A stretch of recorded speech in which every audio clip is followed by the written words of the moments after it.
President Biden and his use of autopens, specifically on pardons. That's right. Pardon me while I burst, to quote our friends in Incubus. No, I don't think it's the same thing. But using the autopen, I've used an autopen. Yeah.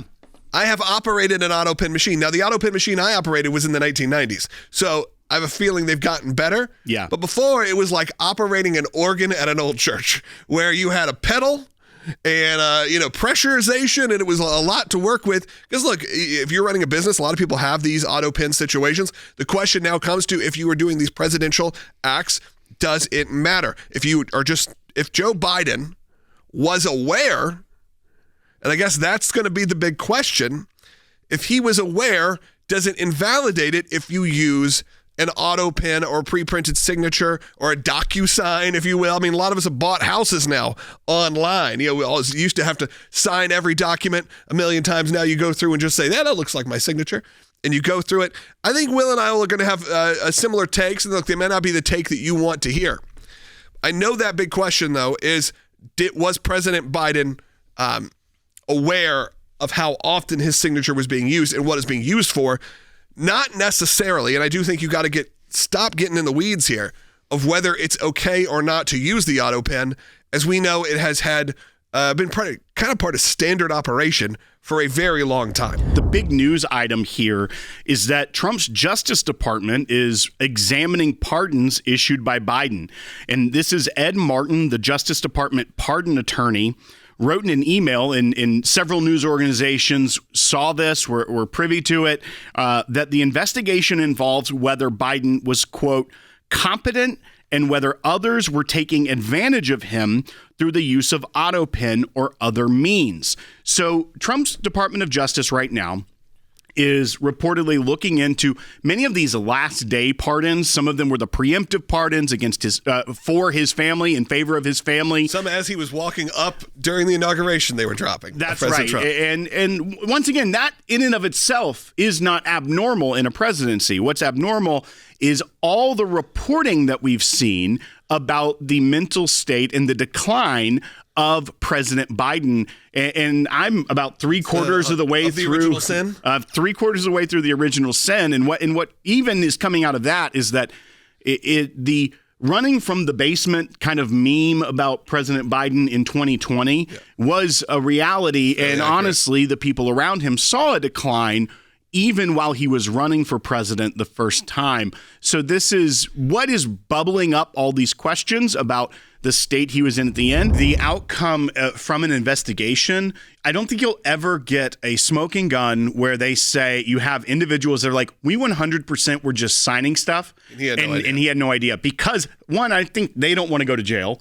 But two, it would be such a small group of people that have that access. And I don't think if you were to ask President Biden, he would ever admit, I had no idea they were doing all this and whatever, because I don't think he wants them to then say, undo everything that was done under my administration. The closest thing you'll have is maybe that clip that we just showed during the break with Mike Johnson saying, in a meeting I had with him, he did not recall signing any of the laws that he had put in place. I didn't do that. But again, that's sort of hearsay. It's kind of secondhand. Sir, why did you pause LNG exports to Europe? Like, I don't understand, liquefied natural gas is in great demand by our allies. Why would you do that? Because you understand, we just talked about Ukraine. You understand you're fueling Vladimir Putin's war machine because they got to get their gas from him, And he looks at me stunned with this, and he said, I didn't do that. And I said, Mr. President, yes, you did. It was an executive order 3 weeks ago. And he goes, no, I didn't do that. And he's arguing with me. He genuinely did not know what he had signed. I don't think any of that's going to hold up in court, or if you had to litigate it through federal court to try and get some of these things undone. That's where I think it's also a distraction. It's not whether you can use an autopen or not. Well, I think you said it's been standard practice for decades. It is whether President Biden knew what his signature was doing. That's right. So the Office of Legal Counsel at the Department of Justice had a memo in 2005, and that was actually authored by an individual who was at the DOJ, now is a federal judge that was appointed by President Trump. So this isn't someone on the left or something like that. But this memo was to kind of flush out the legal theory whether it was constitutional for a president to use an Autopen or some other device to sign legislation. And why this is important, because people will say, well, we're talking about pardons, we're talking about EOs.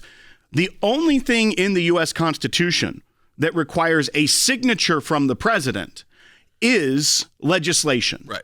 That lays out the process of House and Senate pass it. It goes to the president for a signature. We've always discussed whether the president can almost speak things into existence. Can you declassify by just saying, this is declassified? Because the Constitution, as you said, and our laws don't necessarily say they have to have a live, wet signature. Right. And what the Office of Legal Counsel decided in 2005, and this standard practice, is that even signing legislation, what is required to be signed by the U.S. Constitution, is fair game for Autopen. Because if the president has made the decision and told a subordinate to affix his signature, his or her signature, to that legislation, that is within the constitutional requirements of signing it.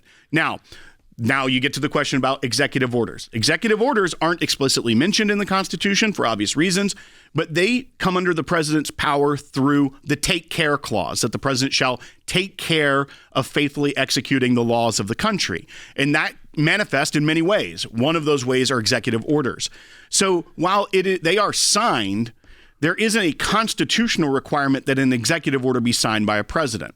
And then the third thing, pardons. You get into and you say, okay, if he signed these pardons and didn't know about it, is it valid? Well, pardons are very simple as well. And this is kind of like the declassification argument, where pardons, it just says that the president shall have power to grant reprieves and pardons except in the case of impeachment.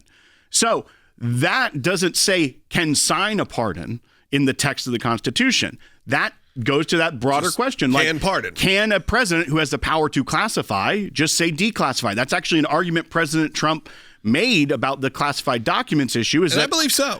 Right. I would argue that, yes. We've argued that there is broad power within the executive. Here's the concern for me, is that by this president looking back and trying to add limits to the executive power before him, when many of them, pardons can't be undone, but executive orders, you don't need to decide whether he was competent or not. You can just do away with them. Re-executive order the executive order. Exactly, very easily. Now, the pardon issue, if you start to put limits on the president's power from the previous president by saying he wasn't cognitively okay, he didn't know about it. One, I don't think that's ever going to be provable in a court of law, because now we have all the evidence that he was declining from all the reporting.